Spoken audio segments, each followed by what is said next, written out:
Hi friends, welcome to web चैम। और अभी हम देखने वाले हैं iterator in Python, generator in Python and user inputs. Okay, तो इटरेटर मतलब क्या होता है? इटरेटर मतलब क्या होता है? इटरेटर। ओके, देन नेक्स्ट हमें देखना है जनरेटर।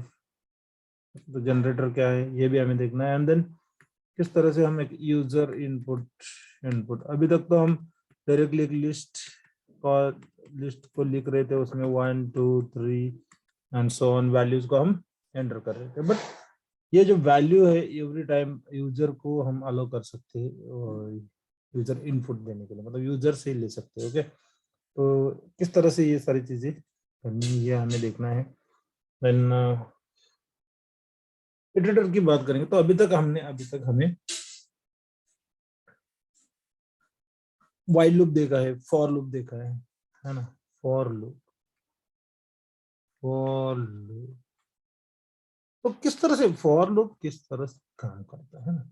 एक लिस्ट था हमारे पास, l is equal to then 1 2 3 and l is equal to sorry, हम लूप को लिखते थे फॉर i इन ना, for i in l। Okay, इसको क्लियर कर देता हूँ, इसे लिखेंगे तो फॉर i इन l इस तरह से लिखते थे, एंड देन इंडेंटेशन छोड़ के हम प्रिंट आई इस तरह से अगर लिखते थे तो ये क्या करता था, एवरी टाइम आई की वैल्यू, मतलब हर एक इटरेशन के लिए आई की वैल्यू चेंज होती थी। तो आई क्या है? आई एक वेरिएबल, आई एक वेरिएबल है। ओके, इसको कहते हैं इटरेटर, इसको कहते हैं इटरेटर। लिस्ट क्या है? तो इटरेबल है। ओके, इटरेबल, इटरेबल जिसको हम इटरेट कर सकते हैं, जिससे इटरेट करने वाले हैं उसको कहेंगे इटरेटर, जिसको इटरेट करने वाले हैं उसको कहेंगे इटरेबल। ठीक है, तो इस तरह से आई की वैल्यू फर्स्ट इटरेशन के लिए 1 होगी, देन 2 होगी, देन 3 होगी एंड सो ऑन। तो ये किस तरह से होता है ये हमें देखना है, किस तरह से काम करता है ये हमें देखना है। ओके, एंड उसके लिए हमें बस सबलाइम को ओपन करना है। कोई भी टेक्स्ट एडिटर आप ओपन कर सकते हो, ऐसा जरूरी नहीं कि सबलाइम हो। आपके पास नोटपैड हो तो नोटपैड भी चलेगा। ओके, बस प्रोग्राम, पाइथन का प्रोग्राम हमें लिखना है। तो हम बात कर रहे थे इटरेटर, हम बात कर रहे थे इटरेटर। चलिए, मेरे पास एक लिस्ट है। ओके, एंड देन लिस्ट के अंदर मेरे पास 1 2 3 4 5 6 7 8 9 10, इस तरह से 10 आइटम्स है, लिस्ट के 10 आइटम्स है। एंड हम इसके लिए लिखते थे for I in L, for I in L. And अभी तक तो हमने देखा कि किस तरह से प्रिंट आई, ये किस तरह से काम करता है। ये 1 बाय 1 सारे आइटम्स को अनपैक करके यहाँ पे 1 बाय 1 प्रिंट कर लेता है। एक के नीचे एक क्यों प्रिंट कर लेता है? बिकॉज हमने प्रिंट फंक्शन यूज किया है। प्रिंट फंक्शन डिफॉल्ट में एवरी टाइम न्यू लाइन पे प्रिंट करता है जो भी उसको प्रिंट करने के लिए कमांड दिए गए। बट ये किस तरह से होता है? बैकएंड में पाइथन क्या कर लेता है? बैकएंड में पाइथन इसको किस तरह से अचीव कर लेता है कि किस तरह से ये चीजें होती है। तो बैकएंड में क्या होता है, एक आई वेरिएबल पाइथन क्या करता है, जो हमने यहाँ पे आई लिखा है ना, इसको एज ए वेरिएबल डिफाइन कर लेता है। ओके, डिफाइन कर लेता है, एंड देन इंटरनली ईटर नाम का मेथड होता है। ईटर नाम का मेथड होता है, उसमें लिस्ट को ले लेगा। डिफॉल्ट में ईटर नाम का मेथड, ओके, उसको लिस्ट को ले लेता है। तो लिस्ट जैसे ही आई के अंदर स्टोर होती है। ओके, अगर हम प्रिंट करेंगे आई को, तो देखिए हमें क्या मिलता है, लिस्ट इटरेटर ऑब्जेक्ट ना, लिस्ट इटरेटर ऑब्जेक्ट। देखो इसको एज अ पाइथन में एज एन ऑब्जेक्ट, कौन सा ऑब्जेक्ट? List iterator. इसीलिए मैं कहता था कि आई जो है हमारा इटरेटर है, ये जो लिस्ट है ये हमारी इटरेबल है। ओके, देन हमने क्या किया, हमने एक इटर मेथड में, मतलब पाइथन ने इटर मेथड में एल को लिस्ट को पास कर दिया, इस तरह से लिखना। और एवरी टाइम अगर आपको next item of iterable object का नेक्स्ट आइटम अगर आपको प्रिंट करना है एवरी टाइम, तो पाइथन ने आपको नेक्स्ट मेथड भी दिया है। Okay, next method in Python. Okay, तो देखो यहाँ पे मेरा फिर से आउटपुट मिल रहा है 1, और ये तो आपको पता है। अभी इसको चलो डिसेबल कर लेता हूँ और देन रन करता हूँ, तो देखो इटर मेथड 1 है ना। मुझे फिर से नेक्स्ट आई प्रिंट करना है, नेक्स्ट आई की वैल्यू प्रिंट करनी है, तो देन नेक्स्ट जितनी बार भी करूंगा ना नेक्स्ट, उतनी बार मुझे आई की वैल्यू, मतलब नेक्स्ट आई की value okay, not same value मिलेगी, है ना। तो ये क्या करेगा, देखो मुझे जितनी बार मैंने नेक्स्ट लिखा है, एवरी टाइम नेक्स्ट मेथड ने नेक्स्ट वैल्यू ऑफ आई को कॉल किया है, तो ये चीज होती रहती है, ये चीज बैकएंड में होती रहती है। This is what happening at backend जब आप फॉर लूप यूज करते हो। देन इसको रन करता हूँ तो देखो 10 तक गया। उसके बाद अगर मैं फिर से प्रिंट करने जाता हूँ तो ये मुझे एरर देगा। एरर क्या देगा, स्टॉप इटरेशन है ना। पाइथन आपको बता रहा है स्टॉप करो, कहाँ पे, यहाँ पे स्टॉप करो। ऑब्जेक्ट है नहीं, there is no next object available to call. इस तरह से फॉर लूप का बैकग्राउंड में वर्किंग होता है। इसको हम कहेंगे, है ना, iterator. What is iterator? Iterator is a variable which is going to iterate or which is going to unpack the value one by one from a iterable. Okay, अगर मैं यहाँ पे एक नंबर को स्टोर करता हूँ और इसको रन करता हूँ, तो देखो int object is not iterable, है ना। int ऑब्जेक्ट इज नॉट, ये क्या कह रहा है, 10 को हम इटरेट नहीं कर सकते, 10 को हम वी कैन नॉट इटरेट 10 ना। क्यों? क्योंकि ये इटरेबल नहीं है। तो इटरेबल चीजें कौन सी है हमारे पास? टपल है, लिस्ट है, स्ट्रिंग भी हमारा इटरेबल है ना। जस्ट वेब चैम्प 8 डिजिट हो गए, मैंने 10 प्रिंट लिखे हैं, web champ and WC। Okay, इस तरह से लिखते हैं एंड इसको रन करते हैं, तो देखो मुझे हर एक आइटम, हर एक लेटर, हर एक कैरेक्टर को ये अनपैक कर रहा है। ओके, तो इस तरह से ये सेम चीज होती है यहाँ पे बैकग्राउंड में जब आप फॉर लूप लगा तो ये दो मेथड पाइथन बैकएंड में कॉल कर लेता है। ओके, हमें वो दिखता नहीं, but Python this two methods are going to use by Python. इस तरह से इटरेटर एंड इटरेबल का आपको डिफरेंस समझ में आया होगा। इटरेबल मतलब जिसको हम इटरेट करने वाले हैं, इटरेटर मतलब जिसको यूज करके, एक वेरिएबल होता है। इटरेटर मतलब एक वेरिएबल असाइन करते हैं, है ना। आई क्या है यहाँ पे, हमारा आई एक वेरिएबल है ना। यहाँ पे जिस तरह से लिखा ना, ये सेम चीज वेरिएबल असाइनमेंट होता है बैक एंड में, डिफॉल्ट में। ओके, एंड देन जो भी इटरेबल रहेगा, जो भी इटरेबल लिस्ट रहेगा, टपल रहेगा, स्ट्रिंग रहेगा, डिक्शनरी रहेगा, उसको इटरेट किया जाता है। ओके, यूजिंग नेक्स्ट मेथड, जब तक वैल्यूज अवेलेबल है तब तक। ओके, तो इस तरह से हमारा इटरेबल एंड इटरेटर बनता है पाइथन में। नेक्स्ट हमें देखना है व्हाट इज अ जनरेटर, है ना। What is a generator? Generator की बात करेंगे तो जनरेटर इज एक फंक्शन है। Generator is a function. Okay, and this is a function. तो ये फंक्शन क्या करता है, क्या फंक्शन करता है?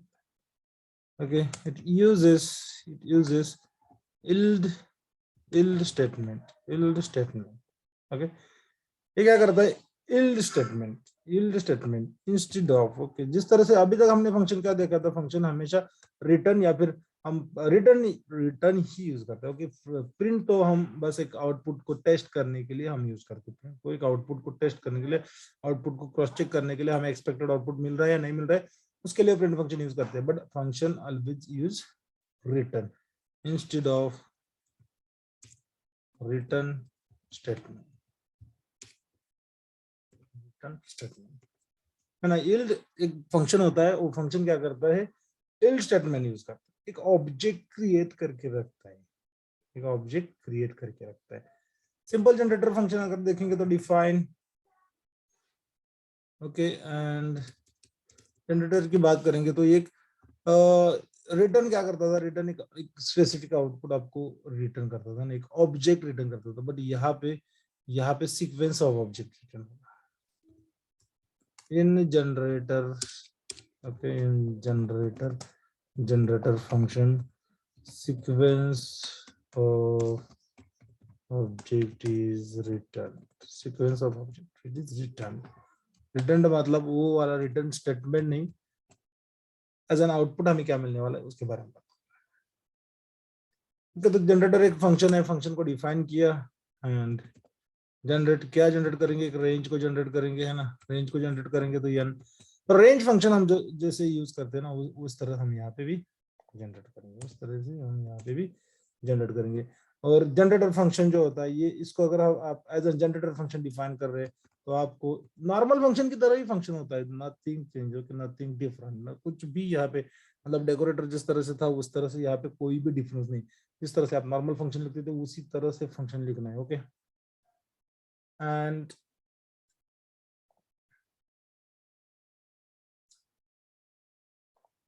हमने पैरामीटर n को रिसीव कर लिया, रिसीव करने के बाद i इज इक्वल टू 0। तो रेंज फंक्शन किस तरह से तब है ना, हम जब रेंज ऑफ 10 प्रिंट करते हैं और इसका वैल्यू हमें क्या मिलता है तो वो भी देखेंगे, और सेम आउटपुट हमें प्रोड्यूस करना है, सेम आउटपुट हमें प्रोड्यूस करना है।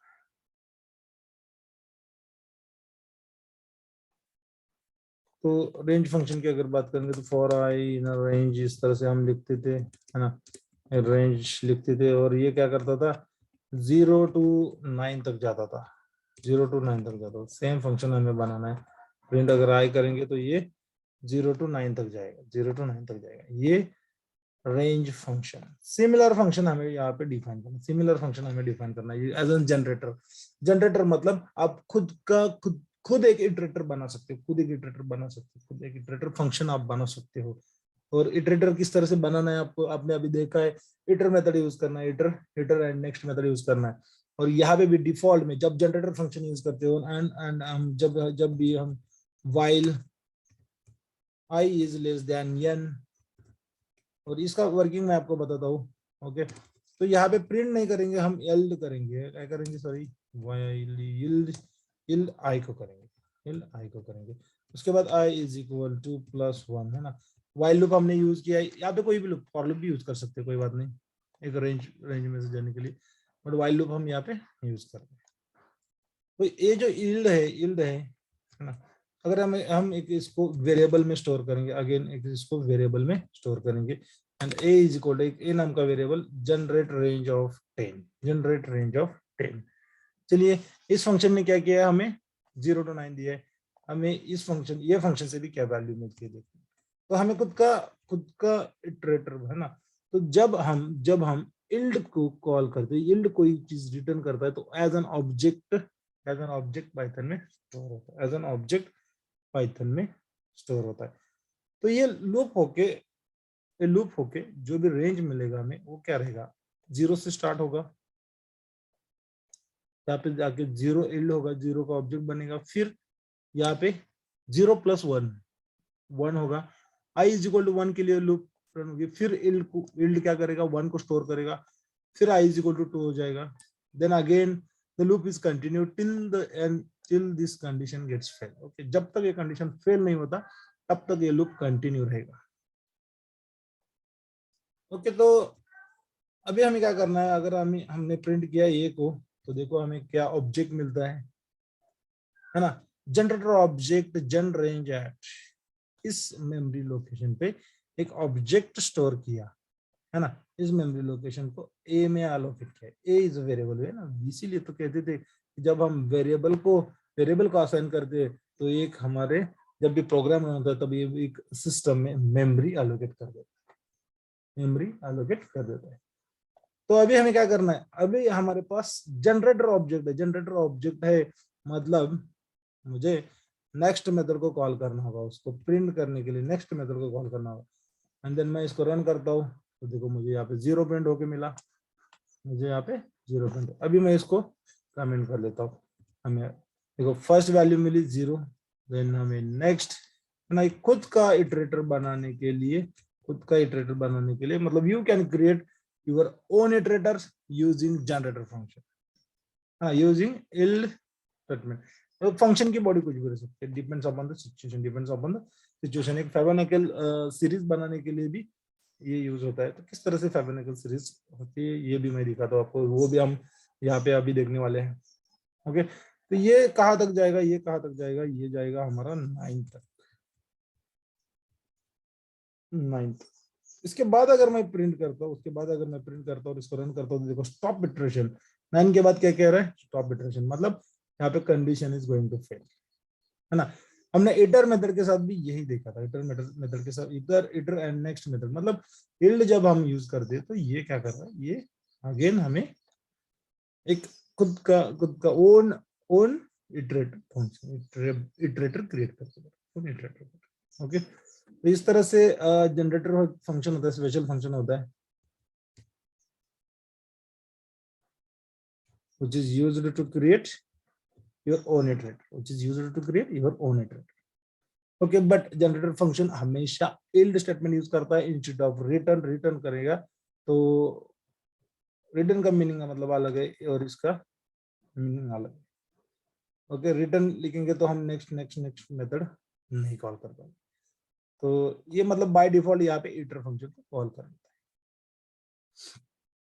है ना। सेम जिस तरह से हमने वेरिएबल को डिफाइन किया था i is equal to end एक वेरिएबल डिफाइन किया था, उसी तरह एक i is equal to end iter method में हमने एल पास किया था ना, सिमिलरली यहाँ पे सेम फंक्शन यहाँ पे रिटर्न होगा, सेम थिंग यहाँ पे। ओके, तो इस तरह से इटरेटर देखा हमने। इटरेबल क्या है देखा, इटरेबल मतलब जो ऑब्जेक्ट को हम अनपैक कर सकते हैं, जो भी ऑब्जेक्ट को हम इटरेट कर सकते हैं उसको कहेंगे इटरेबल। और यूजिंग द वेरिएबल, कौन सा, जो भी XYZ वेरिएबल रहेगा वो वेरिएबल को हम कहेंगे इटरेटर, जो एक वैल्यू को एवरी इटरेशन पे खुद को असाइन करके।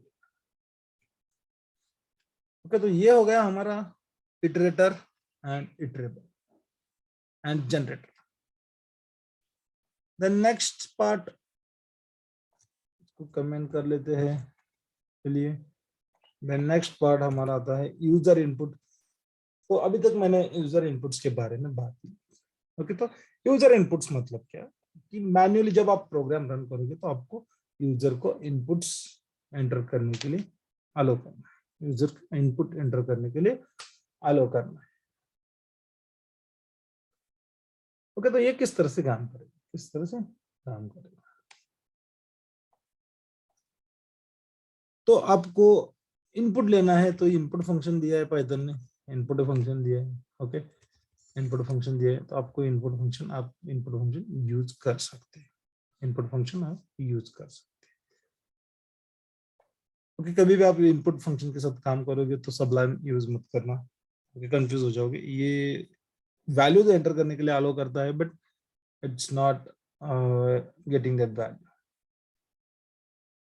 ओके, तो उसके लिए आप बस कमांड प्रॉम्प्ट से फाइल रन करनी है। यहाँ पे मेरा फाइल है, आपको फाइल रन करने के लिए पता है क्या करना है, बस फोल्डर के पाथ पे जाके cmd then py then iter.py, इस तरह से लिखने से आपकी फाइल रन हो जाएगी। आउटपुट कुछ भी नहीं मिलने वाला क्योंकि उसके अंदर कुछ कोड है ही नहीं। ओके, द नेक्स्ट हमें देखना है यूजर इनपुट्स। तो ये बस आपको दिखाने के लिए सारी चीजें ये, और यहाँ से हम फाइल को रन करेंगे, यहाँ से हम इनपुट को पास करेंगे और आपको देखिए किस तरह से आउटपुट मिलता है। तो यहाँ पे यूजर इनपुट को हम एक एज एन वेरिएबल में स्टोर कर सकते हैं। तो n is equal to then मैं कहूंगा इनपुट है ना, n is equal to input enter in number. और यहाँ पे आपको मैसेज मिलेगा जब भी आप इस कोड को रन करोगे, आपको एक नंबर एंटर करने के लिए मैसेज मिलेगा पाइथन से, एंड आप जो नंबर एंटर करोगे वो नंबर की वैल्यू n को असाइन हो जाएगी।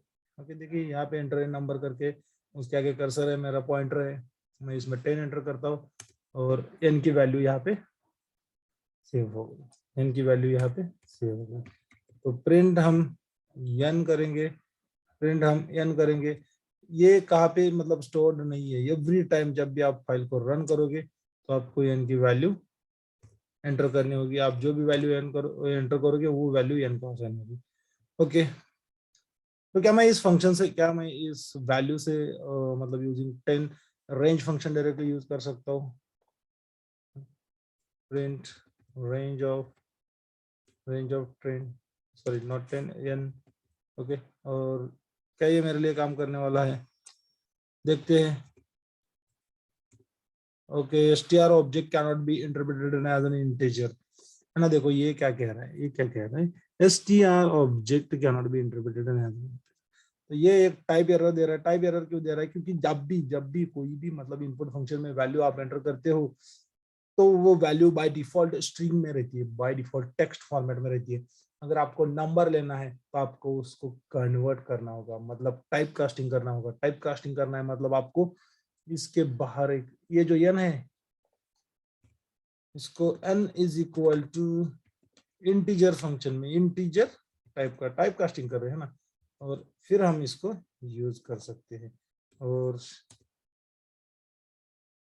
देखो यहाँ पे सबलाइम के साथ क्या इशू है या फिर क्या मिस हो रहा है मुझसे पता नहीं, बट वैल्यू एंटर करने के लिए अलाउ करता है, बट एंटर दबाने के बाद आगे का आउटपुट नहीं। तो इसीलिए cmd यूज करो एंड 10 को एंटर करता हूँ तो देखो रेंज हमें रिटर्न कर रही है 0 to 10 का रेंज, है ना, इस तरह से। और बस ये रेंज फंक्शन का इतना ही आउटपुट है ना, एक्सपेक्टेड। अगर आपको 0 to 10 सारे नंबर्स प्रिंट करने हैं तो आपको लूप यूज करना होगा, जनरेटर यूज करना होगा, इटरेटर यूज करना होगा, इटर एंड नेक्स्ट मेथड भी आप यूज कर सकते हैं। ओके, सारी चीजें हमने सीखी है। इस तरह से हम यूजर से भी इनपुट ले सकते हैं। तो अभी हम एक फैबनिकल सीरीज को मतलब है ना बना दे। एक सीरीज मतलब एक ऐसा सीरीज होता है जो 0 1, मेरे पास 2 नंबर है तो नेक्स्ट नंबर जो रहेगा तो प्रीवियस 2 नंबर की सम रहेगी। Okay, then 2, then 3, then 2 + 3 5, then 5 + 3 8, okay, then 8 + 5 13 and 21, and 13 + 8 21, then 21 34 and so on। इस तरह से एक सीरीज रहती है। ओके, तो इस सीरीज अगर आपको प्रिंट करनी है तो आपको एक फंक्शन लिखना है। तो किस तरह से लिखना है? तो हम क्या करेंगे, हम इनपुट का कितने नंबर्स तक जाना है ये इनपुट हम यहाँ से, कितने नंबर्स तक जाना है ये इनपुट हम यहाँ से लेंगे। और इसके लिए फंक्शन यूज करेंगे define yield, sorry not yield, generate Fibonacci series. Okay, and then इसके अंदर हम n पास करने वाले हैं, है ना, n पास करने वाले। आपका फर्स्ट नंबर क्या है, आपको असाइनमेंट करना है, इनिशियलाइजेशन करना है। a = 0, b = 1, देन चलिए यहाँ पे हम फॉर लूप यूज करते हैं, for i in range of n। तो n कहाँ पे हमारा, n हमने यहाँ पे लिया है। फॉर i हमने n नहीं लिखा, इसके लिए ये एरर दे रहा था। ओके, फॉर मेंबरशिप ऑपरेटर हमें यूज करना था for i in range. Okay, for i in range जो भी नंबर आप यूज करें। बट आपको प्रिंट क्या करना है, तो आपको क्या करना है, प्रिंट हमेशा आपको प्रिंट a को करना है। ओके, देन जब आप a को प्रिंट करोगे आपकी वैल्यू अपग्रेड होगी। नेक्स्ट इटरेशन के लिए आपकी वैल्यू किस तरह से रहेगी। देखो फर्स्ट वैल्यू मेरी ये 0 एंड 1 है, 0 एंड 1 है, बट नेक्स्ट टाइम मेरी ए की वैल्यू जो होगी वो बी की वैल्यू होनी चाहिए एंड बी की जो वैल्यू होनी चाहिए, मतलब यहाँ पे मुझे सम मिलना चाहिए, है ना। नेक्स्ट वैल्यू क्या है, ए प्लस बी, नेक्स्ट वैल्यू क्या है, ए प्लस बी, यहाँ पे भी क्या है, next value A plus B. तो यहाँ पे हम A is equal to B करेंगे एंड यहाँ पे हम a is equal to B and b is equal to a plus B, b is equal to a plus B. तो ये एवरी टाइम a को प्रिंट करेगा एंड b को modify करेगा, a को प्रिंट करेगा, a एंड b को modify करेगा। एंड बस हमें यहाँ पे फंक्शन को कॉल करना है। कौन सा फंक्शन हम कॉल करने वाले हैं, तो जनरेट, ओके जनरेट ये फंक्शन हम कॉल करने वाले हैं और इसके अंदर हम एक n को पास करने वाले हैं। तो जब भी हम इस कोड को रन करेंगे, देखिए क्या होने वाला है। यहाँ पे पहले तो हमारे पास इनपुट है, नंबर इनपुट करने के लिए ये पूछ रहा है, बट अगेन मुझे ये इंटीजर फॉर्मेट में चाहिए, तो मुझे इसको इंट फंक्शन में पास करना होगा, मुझे इसको इंट फंक्शन में पास करना होगा। ओके एंड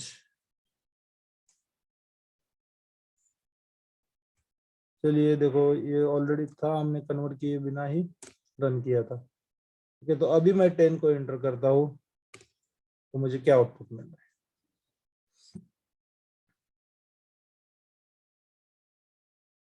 ओके मेरा ए तो प्रिंट हो रहा है, बट यहाँ पे ए की वैल्यू 0 है एंड बी की वैल्यू 1 असाइन कर दी। देन नेक्स्ट इटरेशन के लिए ये क्या होगा, सही है। चलिए हम यहाँ पे एक लिस्ट बना लेते हैं, list L is equal to blank list लेते हैं और उसको अपेंड कर देते हैं। देखिए उसमें ये वैल्यूज सेव कर लेते हैं। ओके L डॉट अपेंड हमारा वैल्यू कौन सा जाएगा उसमें, ये वाला वैल्यू।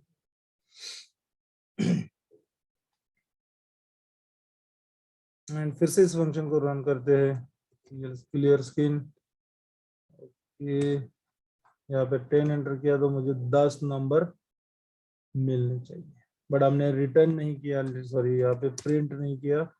हम यहाँ पे प्रिंट या फिर रिटर्न कर सकते हैं, रिटर्न L प्रिंट ही करना होगा। चलिए देखते हैं एंड 10 तो एक यहाँ पे जो रिटर्न हो रहा है उसको प्रिंट करना होगा, है ना। जब भी हम रिटर्न स्टेटमेंट यूज करते हैं उसको प्रिंट करना होता है। अगर डायरेक्टली यहाँ पे प्रिंट किया तो फिर उस फंक्शन को बस सिर्फ कॉल करना होता है। एंड यहाँ पे लिखेंगे 10, तो इस तरह से मुझे नंबर सम मिलता हुआ जा रहा है, बट फिर से मेरे इसमें एक्सपेक्टेड 0 1 देन 1 प्लस 1 इस तरह से फैबोनिकल सीरीज नहीं मिल रही। चलिए देखते हैं क्या मिस है हमारे कोड में।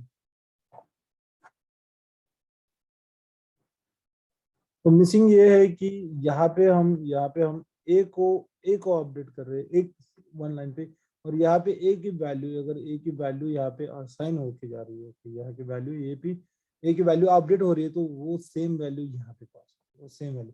तो हमें दोनों वेरिएबल को एक सेम लाइन पे असाइनमेंट करना होगा, दोनों वेरिएबल को सेम लाइन पे असाइन करना होगा, अपडेट करना होगा। तो ये is equal to B and B comma A plus B, B comma A plus B.